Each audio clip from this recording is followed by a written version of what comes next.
What's going on, everybody? Welcome to the Alex Cuesta Show. I did it wrong again. Shut up, David.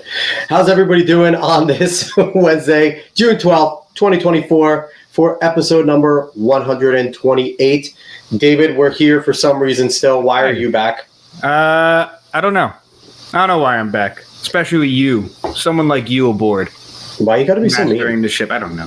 Why you gotta be so rude? Like, you're just aggressive right now. I did force you to come on almost today, so because you're not feeling well. I'm not feeling great. I'm more angry. Well, everyone, here's the thing. I think with the weather and everything going on, like, everyone's just quite literally weird right now. And, you know, leftists are going to call it climate change. I'm going to say no. But anyway, we're going to jump right into it. If you are watching on YouTube and X, hi, hello, thank you so much. David, I also added Facebook, so we can get kicked off of there in like 3.5 minutes. I was going to say, but, what? I mean, we're streaming on the Facebook page for the Alex Cuesta Show, also on my personal one. We need to make the perfect boomer memes in order to really get going on Facebook. Just, you know, put like God and Jesus in there and say like, oh, like us if you're against Satan. And then people just go ahead and do it. I might actually do that and just do a whole bunch of like Trump as like God, like that they've been doing. Like, didn't the guy the other day say we're worshiping Trump? I mean, we really have to start worshiping Barron, because in 17 years he's going to come back as like basically like Julius Caesar and like ride back. We'll just get like everybody. The 40K looking Trump where he's God Emperor, the one that was in Italy. I don't know if you remember that statue. I do remember that. That was awesome. So, yep, everyone, thanks so much for watching wherever you're watching. If you're watching on YouTube, if you're watching on X, YouTube, subscribe, smash the like button over there, X, follow, spread this word of mouth. We're on our quest with our subs. Dave, we went up one in YouTube. We're at 69. Nice. Some would say the perfect number, but for over on X, we lost one again. People hate us on X. We're at 3,594. We're trying. You know what? Our quest should be to get back up to 3,600, not 4,000. Like, come on, people, be nice to us here. So I want to real quick. Last week's show, we had an interesting show.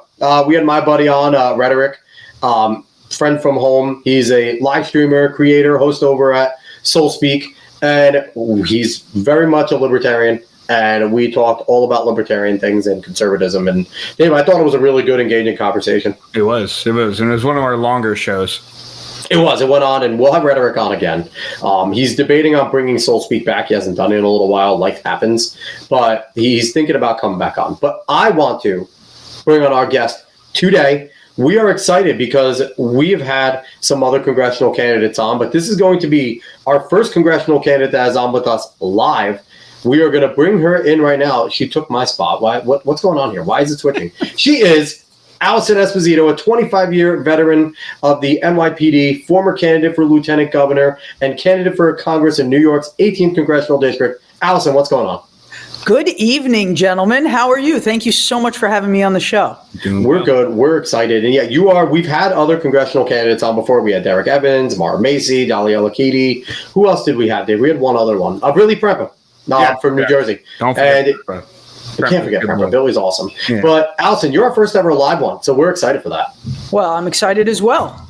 And it means a lot to me because, full disclosure, I am working to get Alison elected, not only on this podcast, but I'm also a part of my local GOP committee. And that's, I just want to be full disclosure there before the internet sleuths go and look and be like, that wasn't right. Like, no, but our committee, Alison is a part of the group that we are trying to get elected. So full disclosure, so we don't have any internet trolls just trying to be like, well, that was improper. So I want to cover our bases there, Alison.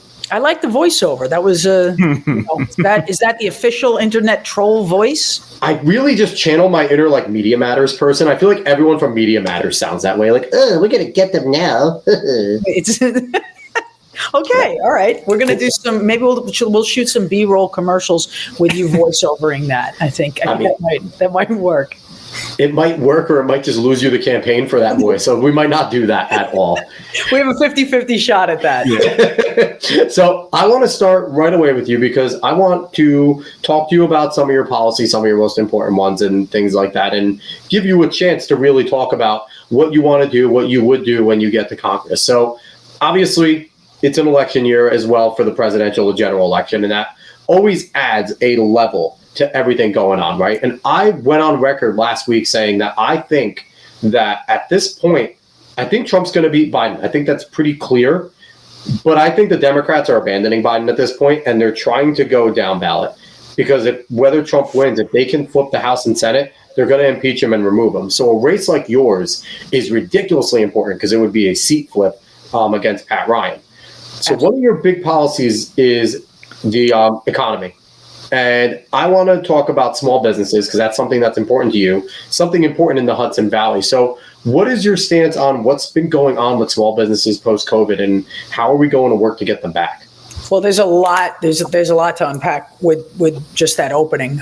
You're right. This is probably one of the most important seats in the country. In fact, the GOP and the NRCC has it as a top 3 to 5 flip seat. It's being watched nationally.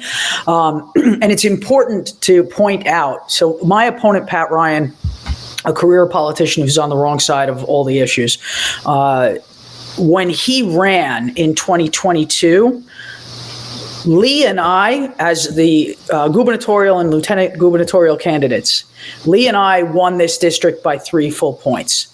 Awesome. Pat Ryan was only able to eke out a victory by about 1.5 points because the individual that was running against him had taken some, I believe it was taking votes in the assembly while he was in the assembly that the voters just didn't forget. So Pat Ryan got lucky with pulling out this seat. And I'll say this about Pat real quick. Pat is a false blue dog Democrat. He ran as a blue dog, as a military guy, and someone that was going to be more middle of the wrong. And I do say that when he was the county executive, he worked a little bit more that way. He was still very left, but was willing to do some more things at the county level because obviously local is different. But since he's gotten to Congress, he's just been a Pelosiite. So he loves to talk a moderate game. Right. Yes, and he touts his West Point graduation and his service in our military. Now, don't get me wrong. I thank him for his service to our country. I thank anyone who's willing to put on that uniform and go into harm's way to protect our freedom. I absolutely 1,000% thank him, and I'm grateful for what he did. But I would submit that the second he took off that uniform, he stopped his service to the American people. Yep. And as far as talking the moderate game and then acting a different way, when he was the Ulster County executive, he made Ulster County a sanctuary county. He refused to cooperate with ICE and law enforcement. What's more is when I was a New York City cop, remember those mostly peaceful protests, riots that were happening in New York City? So while I was in those riots, and it was like Braveheart, charge and retreat, and I was cutting the pant legs off of officers that had been ignited due to incendiary devices, and our officers were in vans while they were throwing Molotov cocktails in, and I myself got hit in the head with a kitchen cabinet that came off a roof. Holy shit. Luckily, I had a helmet on, but I cut open my arm, and we couldn't even seek medical attention because it was 72 hours of constant fight. Now, they went on for weeks, but that first 72 hours, man, that was something else. And they would leave bricks along the protest route to be able to throw at us. And I had cops getting hurt and going out sick. And one of my captains got hit so hard, he didn't know who he was for 20 hours. It was amazing. And while I was in those riots, our moderate congressman was marching with BLM and the defund the police crowd. You know, he calls weapons, even in the hands of police, weapons of war. He wants to take any military style equipment out of the hands of law enforcement and actually calls them weapons of war. But if you look at Minneapolis, what was it, like 2 months ago, where they needed that armored car to go to a barricade situation and they were getting fired upon? You saw those big bullet holes. That's a weapon of defense, my friend. You cannot remove that from ours. So I think it's great that you think even when he was the Ulster County, he was a little bit more moderate. But if that's a little bit more moderate, then how far to the left is he now? You know, I mean, he's gone a lot more. Absolutely. And, and I agree with you. There are things that he did, and I actually forgot about those things. I'm happy that you bring them up. And one thing I like about what you're doing right now, Alison, and I will say this right now, you're attacking. Thank you. Thank you. Because there's too many conservatives and people on the right that don't attack anymore. So I first have to say thank you. Well, I don't even see this as attacking. You know, he's got to be proud. He's proud of the record that he has in his leftist ideology. All I'm doing is allowing for the voters to see that this is who he actually is. I'm bringing it to the forefront. He can hide behind all the cute words that he wants, but his actions put people in jeopardy. If you can look at the House Republicans back in May, a year ago, they passed H.R. 2, the Secure Border Act, right? Yep. Now, we know he's a sanctuary city guy. We know he's a sanctuary county guy. We know he's a sanctuary state guy. He voted against that. That was a standalone border security act that would have funded our great, brave border patrol, border protection, I should say, that would have completed the border wall, reinstated the Remain in Mexico policy, which, oh my God, you're looking at the southern border now. The idea that Remain in Mexico is not reinstated with Biden's latest executive order. You saw, I'll go down that rabbit hole in a minute. But this is who Pat Ryan is. And if it wasn't in an election year, he's voting against H.R. 2, right, the Secure the Border Act, and 96% along Biden's nonsense policy lines. Now you're in an election year and you see Pat Ryan stand up and go, oh, we need border security. Wait, what, Pat? Oh, this is unsustainable. Oh, wait, what, Pat? You did this, Pat. You caused this. You could have stood up and said enough is enough. You could have stood up and said, the people that I represent in the Hudson Valley, the people that I represent in New York, and the people that I represent in the United States of America mean more than partisan nonsense. And you could have done something about it, but he chose not to. So to give him moderate, I mean, that's the wolf in sheep's clothing that he is. And now to get even into the economy, you're talking about, I am all for investing in America and job creation. And you see people like Pat Ryan, people like Kathy Hochul, and people like Joe Biden over and over and over again attacking our small businesses, attacking our farms, attacking our energy independence. Look at New York State. Let's look at just New York State. In New York State alone, we sit atop the Marcellus and Utica shales. We could be safely extracting our natural resources and bringing jobs back to New York State. We could not only be energy independent in New York State, but we could be exporting energy, making New York State more prosperous. And I don't think people even know about that. I really don't think people, that's not spoken enough. And I give, and this is something that has bothered me, and it's bothered me about a lot of the New York Republicans, that they're not willing to talk a lot about these things. If they are, I don't hear it. They're not bringing it up, and I have a problem with a lot of the New York Republican representatives right now. So I'm hoping that when you get in, that you can set some of them straight. So I'm not a politician, right? I'm a cop. That's who I am. That's what I am. I decided to go into government to try to save our cities, our states, and our country. But I am not a politician. I am a cop, and I will never be a politician. And I don't know how to politically talk around a subject. I'm really bad at it. And actually, my team is very frustrated with me because I will answer you. And I will answer you honestly. And I will say, what I need to say. In fact, I did a radio interview when I was first running for lieutenant governor, and they allowed 20 minutes for the interview. And he asked me a question. I don't know what it was, but I said, yes. And he was like, what do you mean, yes? And I said, yes. The answer is yes. And he goes, you have 20 minutes to answer that question. I said, I don't need to answer around the question. The answer is yes. But as far as the Republican Party, what we have to do now is we have to realize that we are one team. We are on the right side of the issues. We have to stop the infighting within our party, and we have to make sure that we are fighting for the American values, for the people of America, and we are making sure that we are because I will submit all day long that this is not coming in 2024. This is not going to be a red wave. No. This is a common sense wave. This is a red, white, and blue wave. This is going to be Republicans, Democrats, and independents alike standing up and saying, I'm sorry, enough is enough. We are battling for the heart and soul of our country. We know what's right and wrong. We know what's good and evil. We know what's up and down. And this is absolutely unacceptable. And you're going to see that top down especially in New York State, and I believe in the country, you're going to see the top-down ticket helping each other, working with each other, and making sure that we all cross that finish line together, because it is that important. We are battling for the heart and soul of our country. And coming back from these, even the economy, like you were talking about, what we did during COVID, but what happened during COVID, Lord Cuomo actually was on the Hill testifying today. And what he did and what Kathy Hochul was complicit with is unacceptable. It's unacceptable.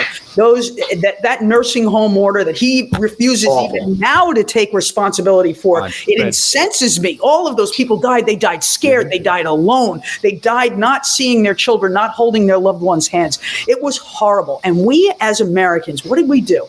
I was so proud of us in the beginning. They came on the TV and the radio and they said, we have a problem.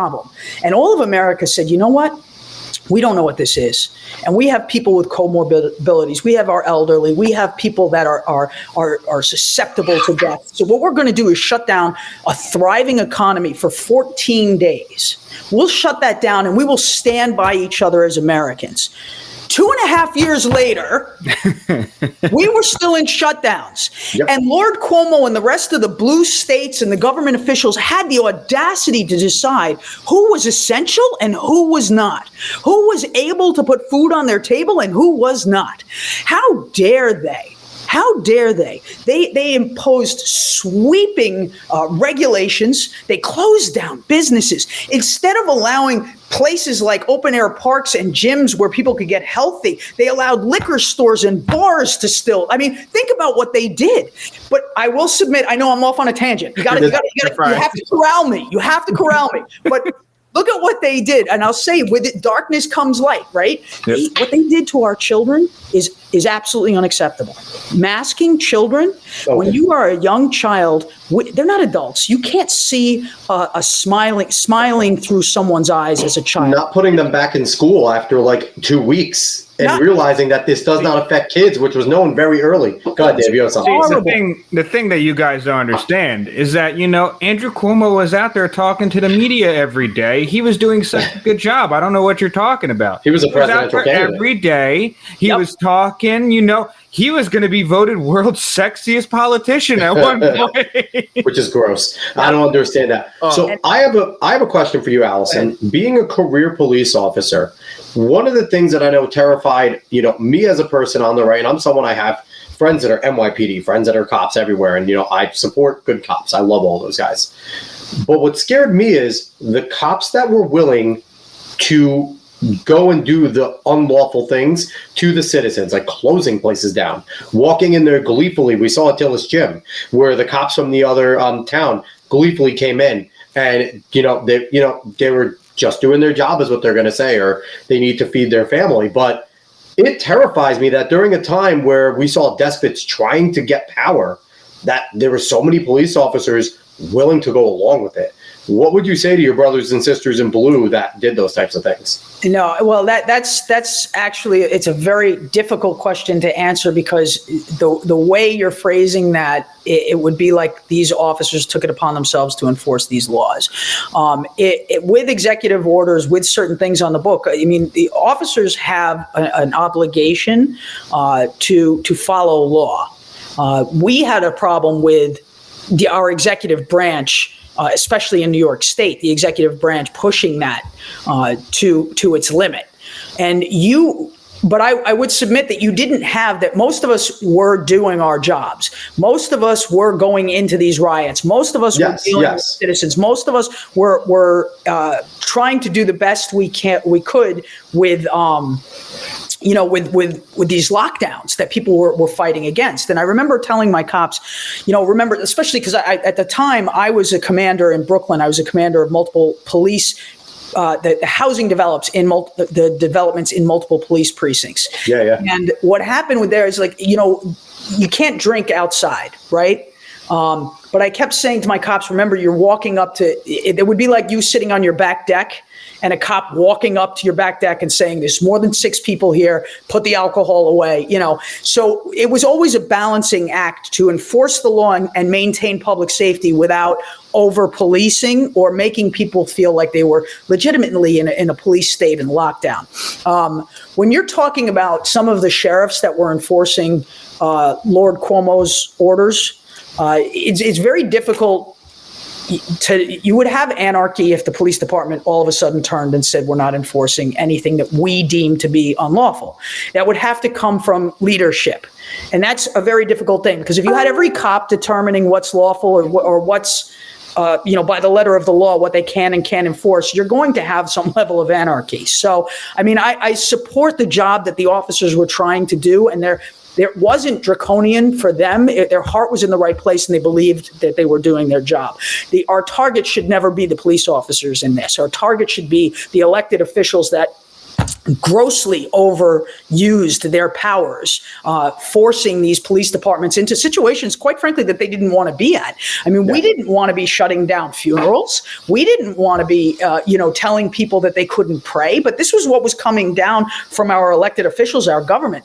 But I think if you saw in the beginning, things were enforced a little bit more heavy-handed. And then when, even officers in departments and leadership in departments saw that, it started to back off, because, again, you're seeing leadership that's looking into the departments and saying, all right, well, I think we're pushing this one a little bit too far. But again, if each individual cop took that upon himself with a 40,000 person police force in NYPD, you just can't say, well, I'm going right, you're going left, I'm going up, you're going down. We have to, there is a fine line between what officers are ordered to enforce and what they can step back and use discretion about.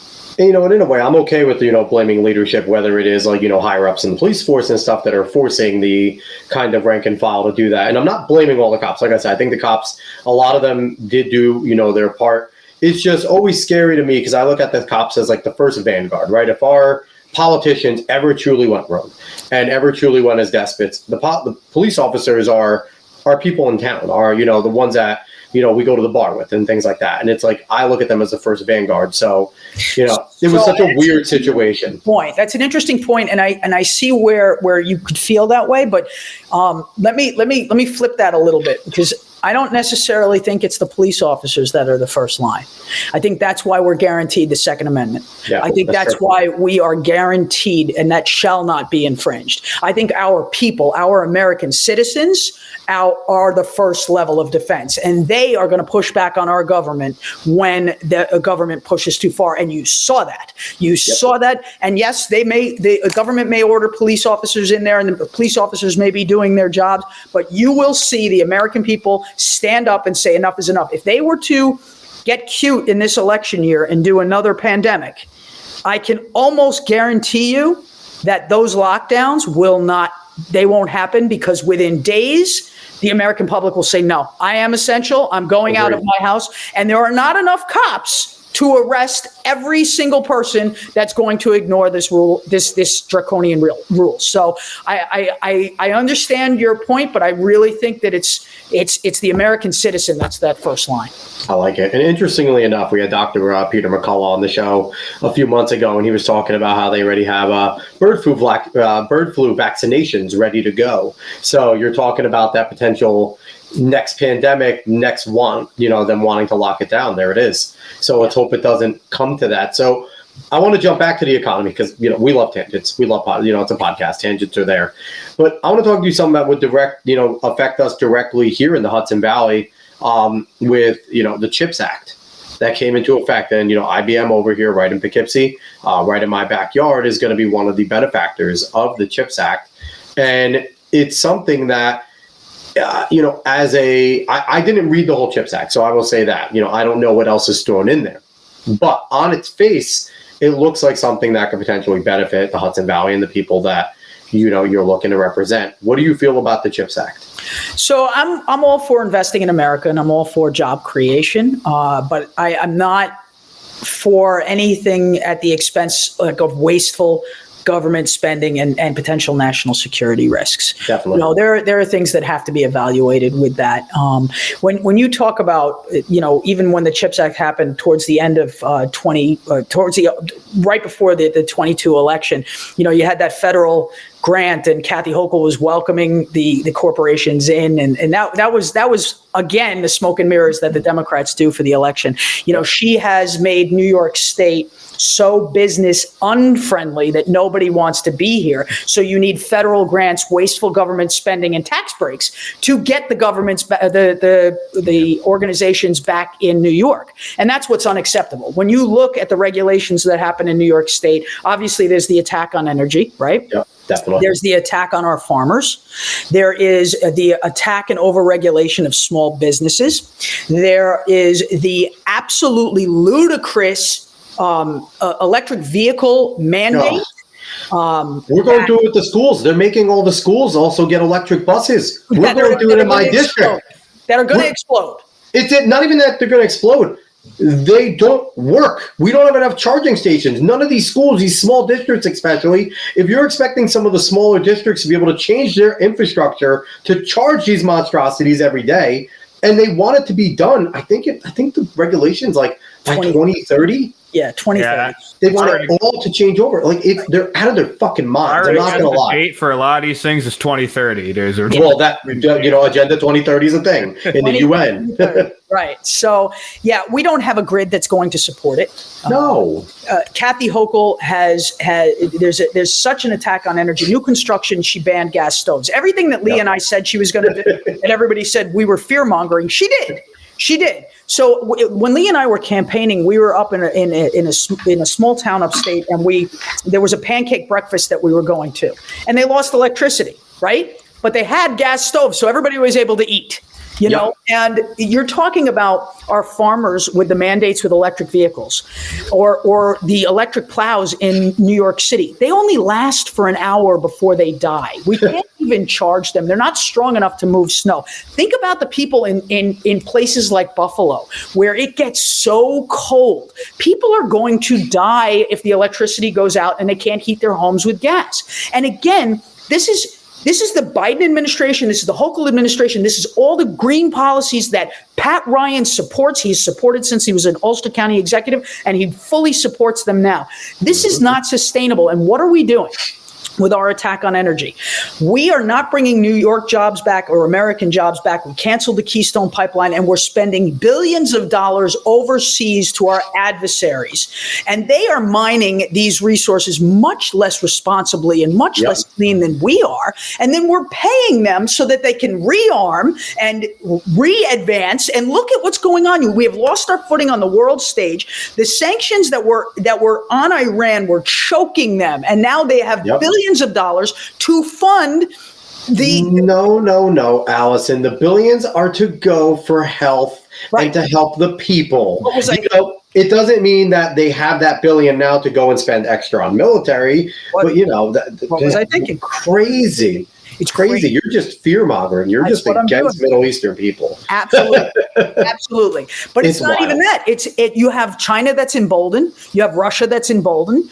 I don't believe that Ukraine gets invaded if we had a different administration. We have lost our footing on the world stage, and we have weak leadership. And if you look at the sexual atrocities that happened on October 7th, I don't believe that happens either under a different administration. And the audacity of this administration to be calling for a ceasefire when we have hostages that are still there. There was a ceasefire October 6th, and it was broken. And, every time we put forth a ceasefire, Hamas laughs at us. Right. And they turn it down. They're not going to release these hostages. And it's absolutely horrific. And it can't go on. Go ahead, Dave. I was going to say, I do want to run back real quick to the economy, because I did want to say something about that real quick, because Alex, you brought up the CHIPS Act and IBM and everything. And if you find a way to give tax breaks to big corporations, they can provide jobs, no doubt. Like, look at Detroit Motor City. It had a lot of thriving business going on. But once that big corporation leaves, and if you don't have anything for people to start small businesses and be able to actually sustain economy themselves, then there's no point to it. So I feel like it's a bigger issue to really either get rid of some regulation or get rid of some things that are making it difficult for people to actually build the economy themselves, how small businesses have these kind of entrepreneurship from just individuals and from families in order for them to be able to have money circulating through instead of just hoping some big corporation stays in the city or stays near it the whole time. Absolutely. Absolutely. And we should be building up our towns, our cities, and our states. Yes. We need we need entrepreneurship. We need to be telling our next generation that opening a business is a wonderful thing. We need to be rolling back regulations. We need to get government's hand out of our people's pockets. Government's number one job is to protect their people, and then, quite frankly, get the hell out of their lives. And that's kind of the way that works. And we are over-regulating. We're in everybody's businesses. We're telling you what's best for your children. We're telling you what's best for your family. We're telling you what's best for your small businesses. We're telling you what's best for your business. And what's happening? We have all-time high, 40-year high inflation of 9%. And when it comes down a couple of points, Biden touts that it's down. Meanwhile, he took office at 1.4. We have gas prices that are out of control, grocery prices that are out of control. People are deciding whether they can put food on the table or gas in their car. And then Kathy Hochul is going to say, hey, good idea. Let's bail out the MTA and let's do congestion pricing so that we can further hurt the bedroom communities of New York City that are trying to get in there to make a living. And moms and dads and sisters and brothers and sons and daughters that have to commute there have another $15 tax, an illegal tax that's going into their pockets. And what does she do? The same thing that Joe Biden does with the smoke and mirrors. Oh, wait a minute. You know what? This is losing footing. I might lose the seat in the Hudson Valley because Pat Ryan hasn't really stood against congestion pricing up until right now. He's saying something because it's an election year. So let me pause it indefinitely. We'll redo it on November 6th. Yep. If she was serious, she could tear down all of the things that were set up in New York City to take those tolls that were already put in place. If she was serious, she would have torn them down. That she wants to instate right after the election. And I do actually have a quick question, and this is mainly to do with campaign stuff, but my brother brought it up earlier in the show. He is usually pretty well researched in a lot of things. He reads too much stuff, honestly, for me. I don't do as much as he does. But even he forgot about Pat Ryan's prior missteps, and not missteps, but prior egregious things. I'm all over the place with my words right now. But even he forgot about these things. How exactly, because the voter turnout has been an issue in America and everywhere, really everywhere of all time for eons. It has always been an issue. How do you get people not only to remind them of the things that have been done to them, but also say, look, I am good enough that you should come out and vote for me? Because it seems to be a consistent issue for anyone and everywhere. I'm interested in this because it just seems to be a general thing with the populace that's hard to reach out, hard to get them to remember, and hard to get them to see, like, I'm good enough for that vote. So, I know it's a lot. Yeah. So I'm gonna try to unpack it slowly, and if I miss an option, if I miss a portion of it. So, number one, you got to get your message out. Yep. And the left is incredibly good at repeating their message over and over and over and over again, and you start to believe it's fact. You know, if you're told something enough, you believe it. And they're in control for the most part of the mainstream media that will use tactics like getting people energized and emotional and full of rage and anger and hatred. I see it even on my sometimes on my feed with my Twitter trolls and my trolls. They're just so outraged. They're so angry, and gotta love them. They're not. Yeah, you do. I actually live for them. They make me very happy. So what you have to do is we have to get control of our messaging, and we have to understand that we have to get our message out. Now, the Democrats outraise us usually 2 or 3 to 1. We don't have to outraise them because they're Soros funded. There's a lot of dark money going into that. Pat Ryan himself is Soros funded and backed. Not surprising. Yeah. So what you have to do is raise enough to get the message out. Oh, and by the way, visit AlisonEsposito.com and help donate and volunteer to my campaign and help us get our message out. So that's number one. But number two, when it comes to voter turnout, we were busy as Americans going about our daily lives, raising our children, building our businesses, keeping ourselves out of trouble, our kids out of trouble. We're on the straight and narrow, and we're living our lives. And what we saw is a country kind of get lost underneath us. How often or is civics taught in elementary, in junior high, in high school? Do we even know?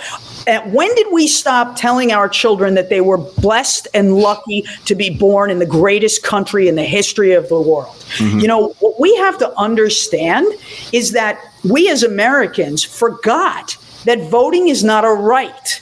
Nope. It is an obligation and it is a responsibility, and we have to get our voters out. Now, if you look at when I was going up and down the state, I was being told that Republican turnout in New York State can be as low as 27% on average. It's awful. Yeah. So for when they were telling me that we live in a blue state and our vote doesn't count, no, we live in a red state with blue dots. But our Reds have forgotten that their vote not only counts, but it is your responsibility as an American citizen to cast that ballot. And this is why elections matter.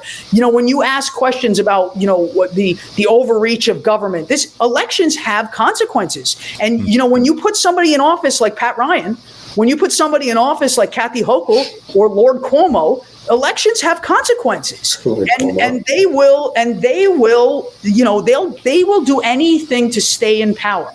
They Absolutely. Put power before people on every turn. So it's a civic problem. It's a civics problem. It's an education problem. It's our parents taking responsibility for making sure that our children are being raised, understanding that, if you were born in another country, your life would not be this way. You look at let's say, like, even the protesters, when you see Queers for Palestine, you're able to march with the Palestinian flag and yell Queers for Palestine because you live in the United States of America. But just watching them clash is hilarious. Just watching them clash at the Pride rally where Palestinians are clashing with the Pride rally people because your general Middle Easterners don't believe in homosexuality. They think it's a sin. And it's wild that, they try to juxtapose this. And it's just, I don't know. The leftists are insane. We don't teach communism in schools. That's the problem. We don't teach the evils of communism. We don't teach how terrible Russia was, how terrible China was under Chairman Mao, how terrible Cambodia is, that Che Guevara is actually a douchebag Marxist that nobody should have on a shirt. We don't teach any of these things, and that's where we get a bunch of little commies that think it's a good thing. So I want to go ahead, Alison. You get the last. Then we're going to jump. I'll go out on a tangent again. So go ahead. So I want to jump to our next topic, law and order. And we actually had a question in the chat here from our buddy Nate G, who watches our show. We always appreciate you, Nate. What is your take on restorative justice? Restorative justice, to examine like the harmful impact of crime, and what is done to repair that harm and all of that stuff. So that's a Pat Ryan, Kathy Hochul, AOC concept. It really is. That's what they say it's for, right? That's what they say it is. So here's the thing. Here's the thing. If you want to talk about criminal justice reform, let's talk about criminal justice reform. Let's talk honestly about criminal justice reform. The intention of criminal justice reform has nothing to do with race or where you live. If you're rich and I'm poor, and you're arrested for the same thing I am, right? A low-level property crime, maybe first-time offense. Let's say it was shoplifting. Mm-hmm. There's no reason that I have to wait in jail to see the judge and to have it be adjudicated because I can't afford $100 bail. This is what we're talking about with criminal justice reform. But when you're talking about violent repeat offenders that are gaming the system, that have multiple violent offenses under their belt, and they're being released to do it again and again and again, this is not what criminal justice reform was meant to be.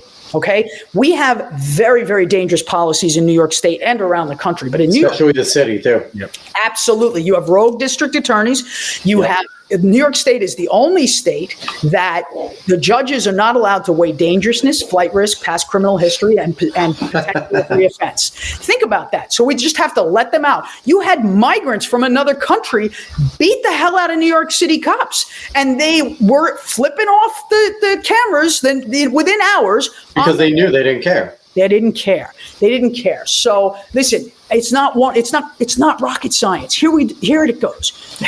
Hold criminals accountable for their actions. Done. Look at this. Look at this. Now, if you want to talk about why a criminal got there, now there's a discussion. And we need more when it comes to school choice and parental involvement and making sure every kid has quality education and opportunity zones and apprenticeship and making sure kids have options not for the street gangs and there's so much that can be done. But the fruits of our labor are seen 20 years from now. What we need to do is invest in our kids. It doesn't matter who you look like or what you look like, what your skin color is, what gender you are, or what God you pray to. Every American child deserves quality education and opportunities. But once a criminal is assaulting a cop or raping a woman or pulling a gun, I'm sorry, but it's over.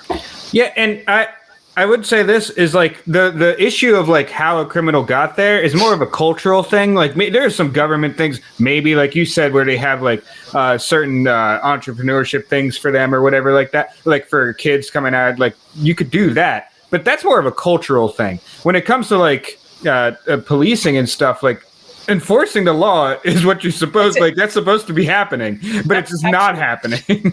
Absolutely. So Allison, on that point, how do you incentivize police officers who sit there and look and go, I've arrested this guy already today and he's out. What the hell's the point? Like, how do you incentivize police officers to, continue to do their job and not sit there and look at it and go, I'm getting demoralized. And also sitting there looking and going, listen, I know this guy's violent. I want to see my family. I know they're not going to do anything to him. Like, why am I like, how do you keep cops doing their job when they know that they're getting undermined every step of the way by the people in power? All right, well, brace yourself because this is going to be about a 35-minute answer. Can we truncate it? All right, I will. I'll do it. I'll do it in one word. How about I do it in one word? Let's see it. Vote. There it is. Okay, but here's what the real answer is. Cops are some of the greatest people in the world, and I truly believe that being a police officer is a calling. It is an absolute calling. So what I would say is the heart of a cop is a sheepdog, right? Now, the general public doesn't really like us because we're able to do violence on their behalf. So we remind them of the wolf. And the wolf doesn't like us because we are the line of defense that stops him from getting to the people, right? So it's the heart of a cop and the heart of a sheepdog, and they will go out and they will do their jobs over and over and over again. And I saw my cops, and this is the reason that you and I are having this conversation now, and I'm not still with the NYPD. I saw my cops go out every single day and remove loaded illegal firearms off the waistbands of criminals, sometimes 2, 3, and 4 times, same perp. And those perps were back in the precinct collecting their property to go home before my officers were done even filing the arrest. Okay. I saw them going out every day with fear in their eyes, not the typical fear, right? They raise their right hand. They understand they may not make it home to their families. We understand that. We get that. That's part of it. But this was a fear of losing their jobs and potentially their freedom for doing the job that society needs them to do. Here's the thing. While my opponent, Pat Ryan, was marching with the defund the police crowd, we do not defund our police. We fund them. We give them the training, the resources, the equipment to be able to do such a difficult job with the courtesy and professionalism and the compassion that society demands of them. See, Allison, you're wrong. We don't need police officers. Replace every single police district with social workers. We need 40,000 social workers that are responding to violent crime in New York City. Yeah, and then you see what happens with that, and the poor social workers get dead because they're not equipped for it. Listen, no officer goes into any situation and wants to use force or especially deadly force. But when you are arresting a violent criminal or an emotionally disturbed person who doesn't want to go with you, it never looks pretty. Okay, it just doesn't, and that's why when you have rogue city councils that institute policies like the diaphragm law and diaphragm rules, and you can't put your knee on somebody's back when an officer is worried about where they're placing their hands rather than fighting for their lives, you get dead cops. So again, it goes back to leadership and voting and standing by your officers. The reason I left my beloved cops, who I love more than my next breath of air, is because of what was going on, and I realized that I needed to be the change. I looked at the seat that I was sitting in and the hat that I was wearing, and I realized I was sitting in the wrong seat and wearing the wrong hat to be able to affect the change that New York so desperately needed, that my cops so desperately needed. Do you know what cops need? They need qualified immunity. They shouldn't be targeted for doing their job properly with good intentions. Now, don't get me wrong. Transparency is key, and we can always be better. And nobody hates a bad cop more than a good cop. But we need qualified immunity. We need law enforcement Bill of Rights. We need, and I will push for, a federal Bill of Rights. And if you have rogue district attorneys like our city's Alvin Bragg, right, like New York City's Alvin Bragg, who believes DA stands for defense attorney and refuses to cooperate or do his job and uphold his oath of office unless it's Trump and these trumped up nonsensical charges, that's the only thing he's going to pursue. But you're going to see a federal Bill of Rights that's going to say, you know what, you don't want to prosecute assault on a police officer or homicide of a police officer? Guess what? It's a federal crime, and we'll take it to the AUSA. And the one thing is, like, I think a lot of cops are actually enjoying the body cams, because a lot of cops, that are wearing them, deal with sometimes. Yeah, it shows that you deal with, but it also shows when they're trying to claim something.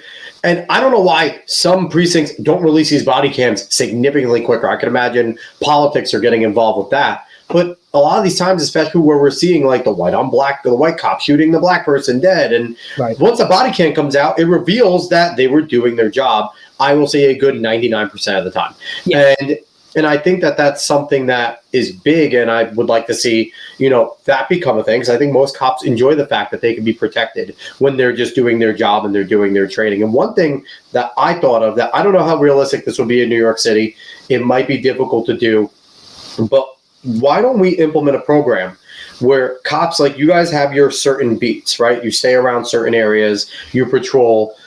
Why don't we have a program which it would be difficult to take time out of the day, but where cops quite literally get out of the car on the beat that they're in, and every once in a while walk into these buildings and areas and just introduce themselves to the people? Because I feel like a huge issue is people don't see cops as people. They see them as a uniform. They see them as a badge. They see them as a threat. And what's one of the best ways to disarm somebody? Going to talk to them. You do it all the time. You're walking around now as a politician, and they might think that you're a Republican, you're evil. You talk to them. Okay, I might go vote for Alison, right? I think that could go such a long way if cops just walk up to people and just say, hey, I'm so-and-so, I'm around the beat. If you see my car, don't hesitate to stop me and say hello.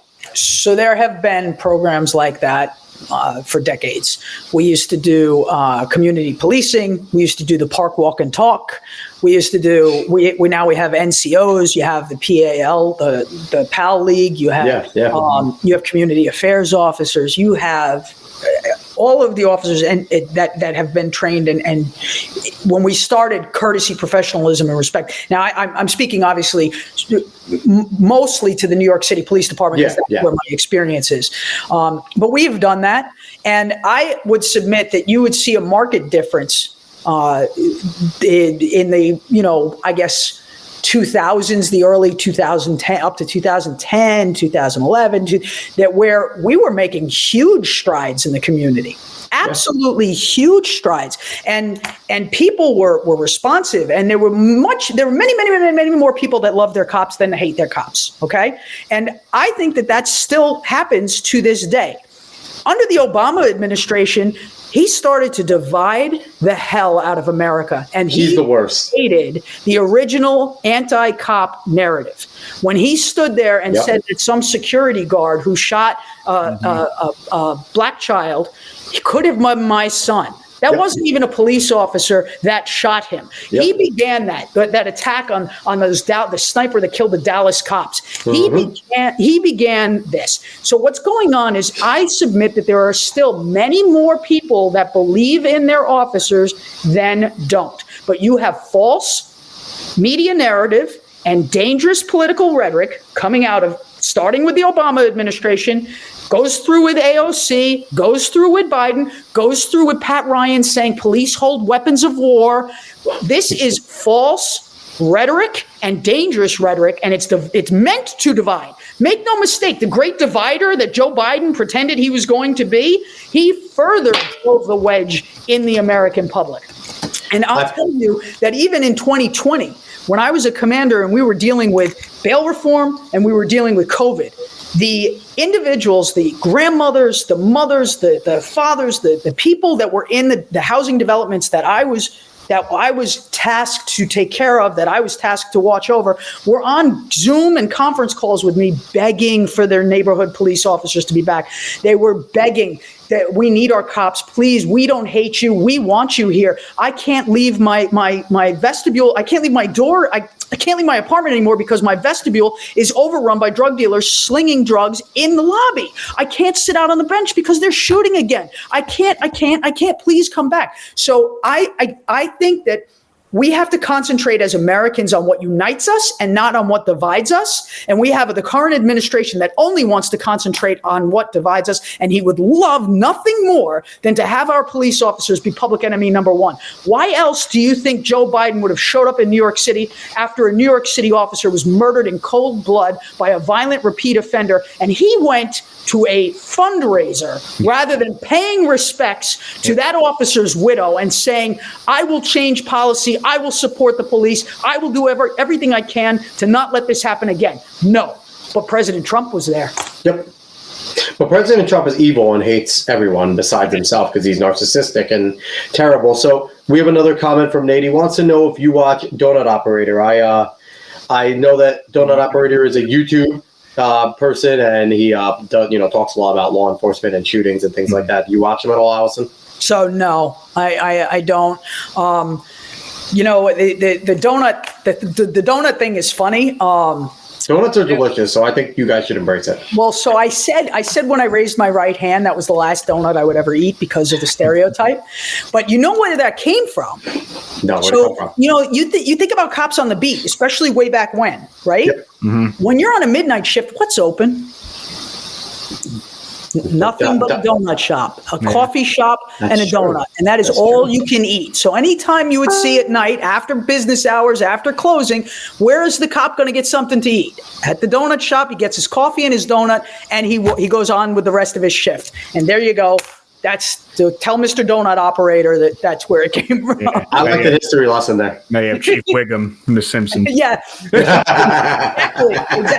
You want to talk about how on point The Simpsons are? Is that a little scary to anybody else? Oh, they're time travelers, 100%. And the thing is, that, I'm pretty sure they decided to bring Barron Trump back. Because Barron Trump's a time traveler as well. So I have no idea what that means, so I'll just laugh. So I want to jump on to our last topic while we still have you. I don't want to keep you too long, but I want to talk about the border. Because, a lot of people, especially in New York, will say, what does the border have to do with us? We're all the way in New York, right? But we know that the Biden administration was flying illegal immigrants, criminal aliens. I'm going to call them what they are. Criminal aliens up to Westchester Airport early on in his presidency. And there's a lot going on. And I see it here. I live right near the city of Poughkeepsie. I deal with people every day that talk about how NYC is being overloaded, all the major cities. What can New York do? What are you planning on doing about the immigration issue? Rocket science. Here we go. 101 again. Close the border. Okay. So, Joe Biden was flying them in because he was padding his numbers. He didn't want as many border crossings, so he thought he'd get cute. I got to lower the border crossings, so I'll just fly them from the airports in Mexico straight into the United States of America. Isn't that amazing? This is all smoke and mirrors. Yep. Border security, make no mistake, border security is national security. And in fiscal year 2023, 300 known terrorists, 300 crossed our southern border. Those are who we caught. There were 2 million gotaways. Who's there, right? Mm-hmm. We just had 8 terrorists arrested. It was Philly, New York, and LA. And they crossed the border, and the Biden administration, quote unquote, vetted them and said, okay, you can go into our country and maybe we'll take a we'll put a court case on it for a year and a half. When it's a slow news day or when it's a big news day, the Biden administration quietly dismisses 350,000 cases and puts them back into our country. Border security is national security. We have a problem at our northern border too. Yep. Fiscal year 23, 400 known terrorists crossed our northern border. All right. Canada's doing us no favors either. But we have a very big problem. And border security it's not just a border town issue anymore. It's every place in the United States, especially the sanctuary cities and states. Now, you look at Kathy Hochul, give us your cold, you're tired, you're poor, she got so cute. We're going to keep the sanctuary state policy. And then, oh my God, we can't afford it. You have to give us money. This is unsustainable. They can't come here. Well, it's fine to be a sanctuary state. It's fine to agree with an open border as long as Texas has to deal with it, as long as California or someplace else has to deal with it. Arizona. I was at the southern border in Arizona. It was horrible to watch our food pantries overrun, our hospitals overrun. People were trying to be so empathetic, but they couldn't even. A woman who was pregnant had to drive 80 miles away to give birth because they had to deal with the aliens first because the hospitals aren't being reimbursed by the federal government. So you're seeing the hospitals struggle with supplies, with being able to pay people. This has effects and it has tributaries that touch everywhere. And even in the home district here, right here in New York 18, yep. 2 men were murdered in Middletown by a man who was waiting for a deportation trial. And then you have Pat Ryan, who thinks that sanctuary cities are a good idea, that he made Ulster County a sanctuary county. Listen, at the end of the day, you want to be cute, you want to play politics, you made Ulster County a sanctuary county. You refused to cooperate with ICE. Kathy Hochul, you could change New York State sanctuary policies with the swipe of a pen. And Joe Biden, so can you. There's blood on your hands. Laken Riley didn't have to die. The fentanyl pouring over the border didn't have to happen. This is all on your hands. And the smoke and mirrors is ridiculous. Joe Biden just said, all right, I'm going to do it as an executive order. After 3 years of saying, there's nothing I can do. And he whispers, Congress has to pay me. It's so ridiculous. And then he does an executive order that allows 2,500 to cross before they'll even consider shutting down the border. And 2 days after it takes effect, 10,000 came in.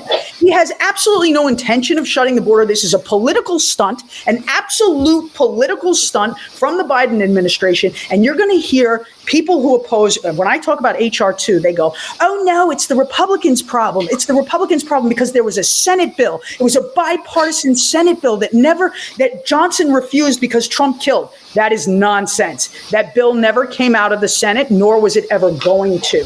That would have allowed 5,000 illegal aliens to cross on a daily basis, and it would have codified things into law that nobody would have signed into law, as opposed to HR 2 that actually was standalone and would have secured our border. That is still sitting on Chuck Schumer's desk. He refuses to take that up. Biden, Hochul, Pat Ryan, and the Democrats own this bloodshed, own this problem at our southern border. And it's not even about the bloodshed either. What I go back to is we know that sex trafficking is massive. Oh my God. We know how many, not only women, but young girls are consistently raped. And if you are a person that is so compassionate that you want people to just come in, then you are condemning young girls, 12, 14, sometimes younger, to being consistently raped. So if you can keep that on your conscience, I don't understand how anyone could do that. They are crossing children at such an alarming rate that the Border Patrol agents, or the Border Patrol teams are sickened. You have people actually leaving. It's horrible. While I was in Arizona at the southern border, they showed us where the rape trees were, where the cartels would exact their last toll before they came in. At night, while we were waiting for migrants to cross, we heard screams. Do you know what that's like for a cop to hear screams that you can't run to, that you can't get to, that you can't help? This is on their hands. You have sex trafficking for labor. You have child trafficking for labor. You have child trafficking for sex. You have women trafficking for sex. This is horrific. You have it for labor. You have it.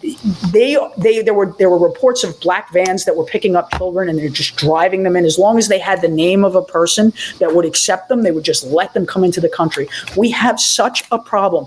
And if you think about the torture that these children are going through on a daily basis, I have no words, and you're fighting back tears when it comes to something like that.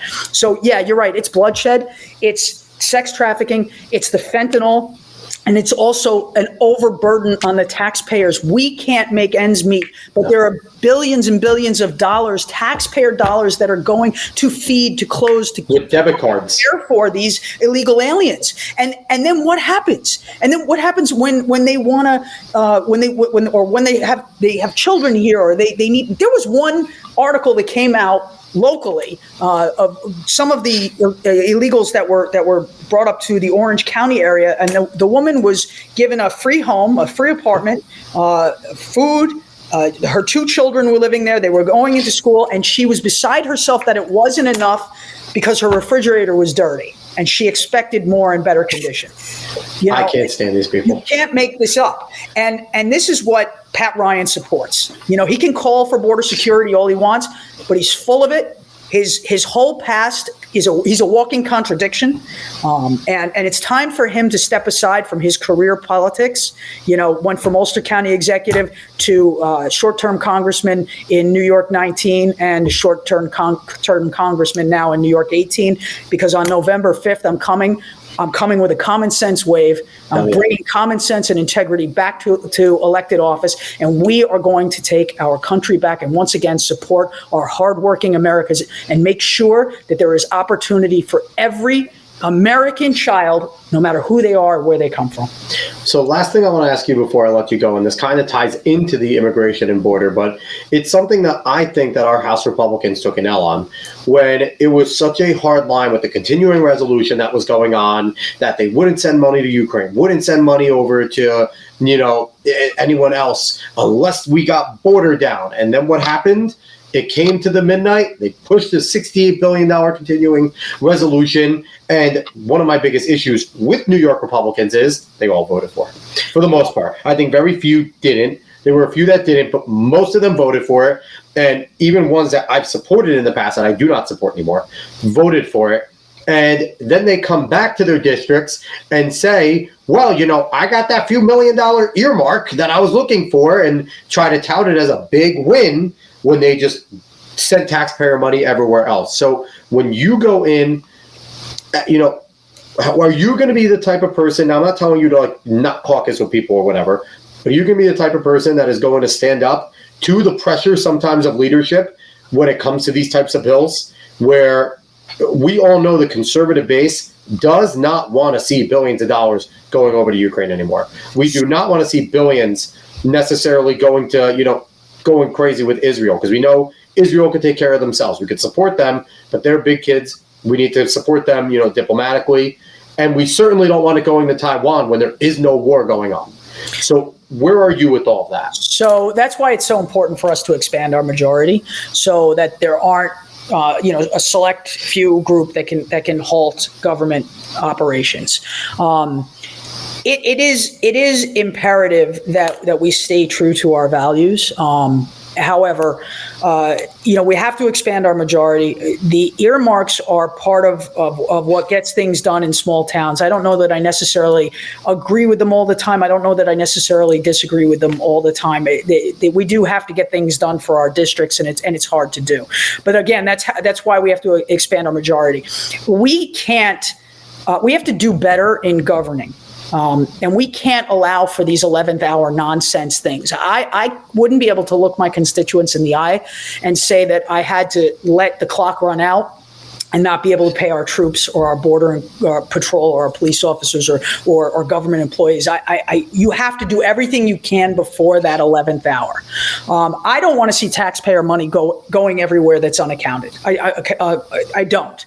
And that's why it's so important that we have a stronger administration for a stronger footing on the world stage. We keep more of our money over here. We're energy independent over here. We reopen the Keystone Pipeline over here. We're making sure we're paying our own people to do the jobs and bringing jobs and resources back to and not paying nefarious people. But right now, the position that we're in is because of the lack of leadership with Joe Biden and his administration. Ukraine doesn't happen, but make no mistake, somebody like Putin, when he tells you he's going to do something, believe him. You know, he said he was going to go into Ukraine. Guess what he did?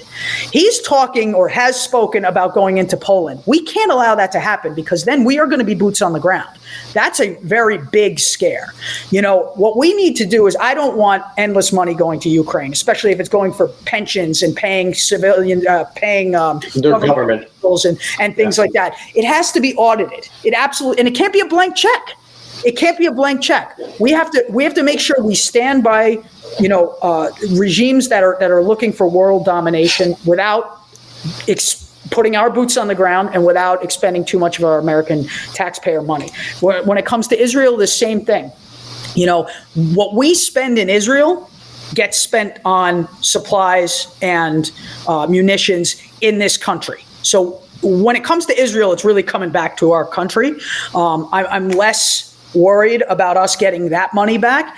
And also, you have to understand, if we lose Israel, our only true ally, our greatest ally in the Middle East, they're not just chanting death to Israel. They're chanting death to America. They're coming for us too. They're here too. So we have not only a moral responsibility, but we have a personal responsibility and a selfish responsibility to make sure that Israel does not fall. And I believe that they need to do anything in their power to get their hostages back and to eradicate Hamas, and they should be supported with that. So no, I don't want wasteful spending. I want better government. I want a clearer majority where we can actually work bipartisanly, and we can, you know, you don't want to be in a boat where you're one side or your only one side is paddling and you're spinning in circles. So we have to make sure that we're not compromising our values, but reaching across the aisle and getting things done. I don't want wasteful spending. I don't want taxpayer money going overseas. I certainly don't want it going to Iran, the number one state sponsor of terrorism, for oil and anything else when we can be mining here, or nickel in China, who's using slave labor to make sure that that's being mined. So we have so many things that we have to work out, but we have to make sure that we're not going into a World War II. So there's a lot of balancing act. And that's why I think we need common sense individuals that believe we're a government of the people, by the people, and for the people, and are looking to actually govern and not just scream from the rooftops that they're trying to get something done. I think some people like to be in the minority so they can scream a lot and they can not being in the majority. So I just want to get in there. I want to understand what's going on, and I want to do the best that I can for the people of District 18, for the people of New York State, and for the people of the United States of America. So, Alison, I look forward to you being my representative come November 5th, and I appreciate you coming on the show. Thank you so much. Thank you, gentlemen. I'm so sorry I couldn't be there with you in person, but maybe next time. No, it's okay. So once again, she's Alison Esposito, 25-year veteran of the NYPD, former candidate for lieutenant governor, but the current candidate for Congress in New York's 18th Congressional District. That is Orange County, most of Ulster, and most of Dutchess. So I'm excited. If you want to go and donate to Alison's campaign, I have it on the screen, but it's www.alisonesposito.com. You can go find her on X over there at Esposito for New York, Instagram, also Esposito for NY, and Facebook. Same thing. Go search for her. She's on there. Now, you have an event coming up that you want to talk about, if I can recall correctly. Alison? We have lots of events. Which one are you talking about? You have one coming up with Speaker Johnson? I do, and it's going to be an amazing event. I'm actually very much looking forward to it. If you want to sign up for emails at AlisonEsposito.com. We can get the information out to you. But it is coming up in June. He's going to be here. There's going to be opportunity for the people of District 18, actually anybody in the Hudson Valley who wants to come join us. I want to get as many people to this event as possible, and we're actually going to be able to take the issues that matter most to the Hudson Valley directly to the House leadership. What an opportunity opportunity this is. So everybody should come out. Everybody should support. Everybody come out and meet Speaker Johnson. I have met him a dozen or so times. He's a man of integrity. He's a man who's doing his best to try to get this ship in the right direction, to get America back on track, and to once again be a government of the people, by the people, for the people. So go to AlisonEsposito.com, drop your email, get on our website. We will be pushing out dates and times as soon as they're confirmed. It's going to be at the end of June, and we're looking forward to it. So yeah, if you're in this area, if you're in the Hudson Valley and you're someone that complains that you're never involved, this is a big way to get involved, to get your voice at least out there. Maybe, who knows if it's heard? I think it will be, but at least get out there, and then you could say, hey, I got to talk to Speaker Johnson. I got to talk to future Congresswoman Alison Esposito. So we're gonna be there. So once again, we're the Alex Cuesta Show, Yep. David and I. Thank you so much for anyone that watched out there on X, YouTube, Facebook. We appreciate you all. We'll be back next week with another fun show. Thank you so much for watching. Thank you so much for listening. So long, y'all.